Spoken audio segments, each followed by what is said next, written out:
అమ్మ చడుతుంది, ఎందుకు నీళ్లు పోస్తారు అని. అమ్మ ఈ చెట్టు అయ్యి చాలా తుపాకులు కాస్తే నాతో పాటు ఉన్న పిల్లలందరికీ ఇచ్చి బ్రిటిష్ ఈ దేశం నుంచి తరిమేయడానికి తుపాకులు పండిస్తారని అంటాడు 8వ తరగతిలో. ఊహించగలమా మనం? ఆలోచించగలమా మనం? అసలు మనకు అందుతుందా? మన జ్ఞానానికి అందుతుందా? అంటే బ్రిటిష్ ఈ దేశం నుంచి తరిమేయడానికి పట్ల భగత్ సింగ్ ఉన్నటువంటి కోపం, భగత్ సింగ్ ఉన్నటువంటి కమిట్మెంట్ 8వ తరగతిలోనే తేలిపోయింది. దీనికి ఆదర్శం ఎవరు తెలుసా? అస్ఫాకుల్లా ఖాన్. భగత్ సింగ్ కు ఆదర్శవంతమైన నాయకుడు ఎవరంటే అస్ఫాకుల్లా ఖాన్. భగత్ సింగ్ కన్నా ముందే అస్ఫాకుల్లా ఖాన్ స్వాతంత్రోద్యమంలో పాల్గొంటాడు. భగత్ సింగ్ కన్నా ముందే స్వాతంత్రోద్యమ పిపాసని, స్వాతంత్రోద్యమంలో కొత్త వరవడిని సృష్టించడానికి ప్రయత్నం చేసిన వాళ్ళు వీళ్ళిద్దరు, రామ్విలాస్ బిస్వాల్ అండ్ అస్ఫాకుల్లా ఖాన్. అందుకని భగత్ సింగ్ చెప్తాడు నాకు ఆదర్శం అస్ఫాకుల్లా ఖాన్ అంటాడు. మనం నేర్చుకోవాల్సింది స్వాతంత్రం. మనకు తెలియని స్వాతంత్రోద్యమం చాలా ఉంది. ఆశ్చర్యం ఏమిటంటే మన పుస్తకాల్లో గాంధీ, నెహ్రూ, వల్లభాయ్ పటేల్ లేకపోతే ఇట్లాంటి వాళ్ళ గురించి మాత్రమే చెప్పి మనల్ని పరిమితమైన విజ్ఞానానికి పరిమితం చేసినాం. నిజానికి భారతదేశం స్వాతంత్రోద్యమ చరిత్ర చాలా విలువైంది. ఈ దేశంలో నుంచి బ్రిటిష్ వాళ్ళని తరిమేయడానికి 19 ఏళ్ల వయసులో తమ జీవితాన్ని పరంగా పెట్టి పోరాడిన భారతదేశ ముద్దు బిడ్డలు ఎవరు అంటే అస్ఫాకుల్లా ఖాన్, రామ్విలాస్ పాస్వాన్, భగత్ సింగ్, గురుదేవ్, లేకపోతే సుఖదేవ్, ఇలాంటి వాళ్ళే. మిగతా వాళ్ళ కాదు. మీకు ఒక ఆశ్చర్యకరమైన విషయం చెప్పిన, ఈరోజు బీజేపీ వాళ్ళు, ఆర్ఎస్ఎస్ వాళ్ళు ఏం చెప్తున్నారంటే మేమే దేశభక్తులం, మీరు కాదు, మిగతా వాళ్ళు కాదు అని చెప్తున్నారు. భగత్ సింగ్ ఉరితీతకి ఇది చాలా కీలకమైన విషయం. భగత్ సింగ్ ను ఉరి తీసేటప్పుడు వాజ్పేయి, ఇటీవల బీజేపీలో ఉండి చనిపోయిన వాజ్పేయి సాక్షి. భగత్ సింగ్ తో పాటు వాజ్పేయి కూడా ఉంటాడు. అప్పుడు ఏం చెప్తారంటే వాజ్పేయి నేనేం చేయలేదు, భగత్ సింగ్ బాంబులు వేసింది, నాకు వదిలేయండి, భగత్ సింగ్ మీద చర్యలు తీసుకోండి అని కోర్టు చెప్పేస్తాను. భగత్ సింగ్ ఆ రకంగా ఉరిదీయబడతాడు. వాజ్పేయి ఈ దేశానికి ప్రధాని అవుతాడు. వాళ్ళు ఇప్పుడు ఏం చెప్తున్నారంటే దేశభక్తి మా దగ్గర నుంచి నేర్చుకోండి అని చెప్తున్నారు. ఆర్ఎస్ఎస్ ఈ దేశ స్వాతంత్రోద్యమ చరిత్రలో ఎన్నడూ పాల్గొంది. అది 1925లో స్థాపితమైంది ఆర్ఎస్ఎస్. ఆ తర్వాత జరిగిన క్విట్ ఇండియా ఉద్యమంలో కానీ, ఉప్పు సత్యాగ్రహ ఉద్యమంలో కానీ మేము పాల్గొనాం, బ్రిటిష్ వాళ్ళకి సహాయం చేస్తామని చెప్పబడిన ఒక దేశ సంస్థ ఏదన్నా ఉంది అంటే అది ఆర్ఎస్ఎస్. వాళ్ళు ఈరోజు ఏం చేస్తున్నారంటే ముస్లింలు దేశభక్తి నిరూపించుకోండి, లేకపోతే ఇంకొకరు దేశభక్తి నిరూపించుకోండి అని ఈరోజు సూక్తులు చెప్తున్నారు. మేమేమంటున్నామంటే మీ అందరూ ఎప్పుడన్నా పొరపాటున మీకు అవకాశం వస్తే ఢిల్లీకి వెళ్ళండి. ఢిల్లీలో ఇండియా గేట్ అని ఒక క్లాస్ పెట్టి ఉంటుంది.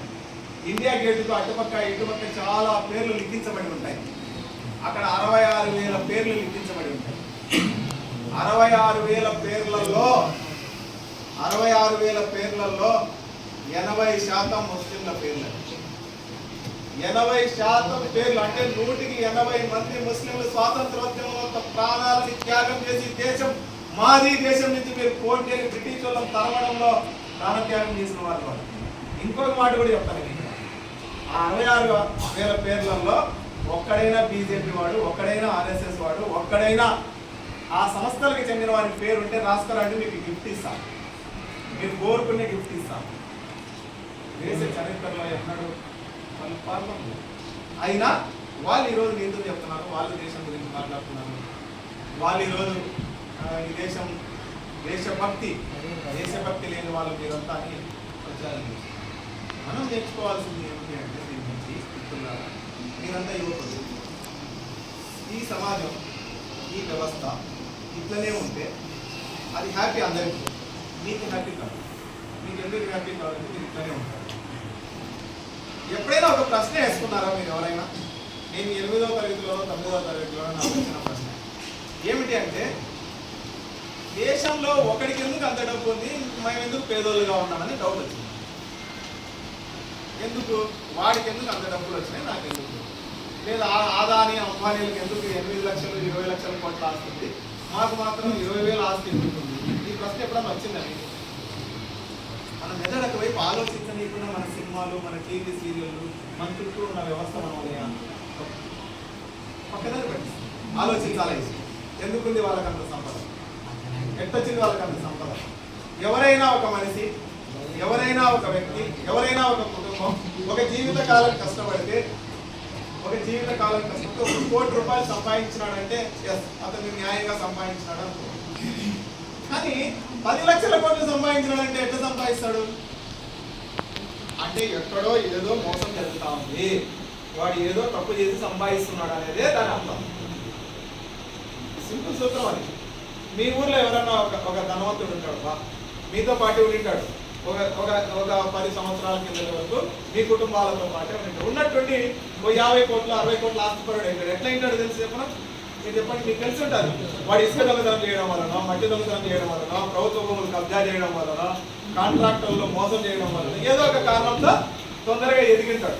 వాడిని చూపించి మనకి చెప్తాం ఇంట్లో ఉండే వాళ్ళంతా, రేపు అర్జున ఎట్లా సంపాదించాడు, అర్జున ఎట్లా ఎదిగినాడు అంటే మనం తొందరగా మారాలి అన్నది మనం చుట్టూ ఉండే వాతావరణం మనం నేర్పిస్తుంది.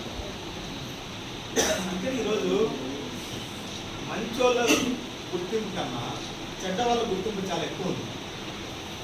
ఇలాంటి పిల్లలందరినీ ఒక పెట్రోల్కి డబ్బులు ఇచ్చి, ఒక బిర్యానీ ఇచ్చి, ఫోన్ రీఛార్జ్ చేసి రాజకీయ నాయకులు అందరూ ఏం చేస్తున్నారంటే మాతో పాటు చెప్పండి. వాడు ఎవడో ఉంటాడు ఒక ఫైనాన్సర్, వాడి బర్త్డే వచ్చే పిల్లలంతా మనం ఎప్పుడో చూసాను ఆ కట్ట మీద వాడు ఎవడో ఒకడు తెలియదు. అంతే ఎవరినంటే పిల్లలే ఉన్నారు, ఊరోళ్ళే ఉన్నారు. ఏం చేస్తున్నారు వాళ్ళు? జై అంటున్నారు, వాళ్ళు ఎత్తుకుంటున్నారు, కేక్ కోస్తున్నారు, కట్ చేస్తున్నారు, పటాకులు కాలుస్తున్నారు. వీళ్ళకేమొస్తుంది నాకు అర్థమే కాదు. మీ ఆనందం ఏది? వాడి బర్త్డే అయితే వాళ్ళ అమ్మ నాన్న, వాళ్ళ చెల్లెలో, వాళ్ళ తమ్ముడో, వాళ్ళ పిల్లలు చేస్తే ఓకే, అది ఆ కుటుంబ ఆనందం. వాడు ఎవడో తెలియని వాళ్ళు వీళ్ళందరూ ఎందుకు చేస్తున్నారు? ఇది వాడేస్తే మందు బాటిల్ కోసం, ఇది అట్లా ఉంటేనే మీరు ఎదగకుండా ఉంటారు. అట్లా ఉంటేనే మీరు సమాజానికి ఏమి ఉపయోగపడకుండా ఉంటారు, ఎవరిని ప్రశ్నించకుండా ఉంటారు అన్నది వాళ్ళ ఉద్దేశం, రాజకీయ నాయకుల ఉద్దేశం. మీరు చూడండి, ఈ సమాజంలో భగత్ సింగ్ మనకు ఆదర్శంగా లేడు. అక్రమంగా 1,00,000 కోట్లు సంపాదించిన జగన్మోహన్ రెడ్డి, లేకపోతే గాలి జనార్దన్ రెడ్డి, లేకపోతే ఆదాని అంబానీ, లేకపోతే ఇట్లాంటి వాళ్ళే మనకు ఆదర్శంగా కనపడుతున్నారు సమాజం మీద. అదే చెప్తుంటారు రాజకీయ నాయకులు, వాళ్ళని చూసి నేర్చుకోండి, వాళ్ళలాగా డబ్బులు ఎట్టొస్తాయి. మీరు చూస్తే ఒక సింపుల్ ఉదాహరణ చెప్తాను మీకు. మన దేశంలో మన రాష్ట్రానికి లేటెస్ట్గా ఒక చిన్న ఒప్పందం జరిగింది. ఏమి?